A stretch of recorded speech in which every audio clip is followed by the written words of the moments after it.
Oui, pour revenir sur la déclaration d'indépendance du MNLA, qui est donc survenue effectivement vendredi dernier, c'est survenu très vite parce que jusqu'en milieu de semaine dernière, en fait, c'était plutôt des revendications d'amélioration des conditions de vie des populations, mais à l'intérieur du cadre malien. Alors, première question, comment interprétez-vous cette rapidité dans la revendication d'indépendance?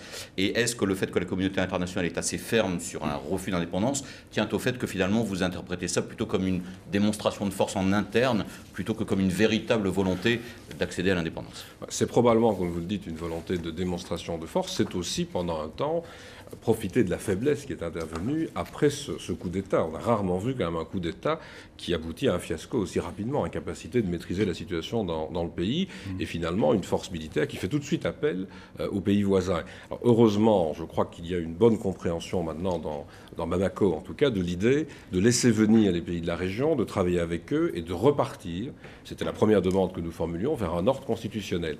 Dans cet ordre constitutionnel, l'unité du pays doit être garantie. On en parlera dans d'autres pays.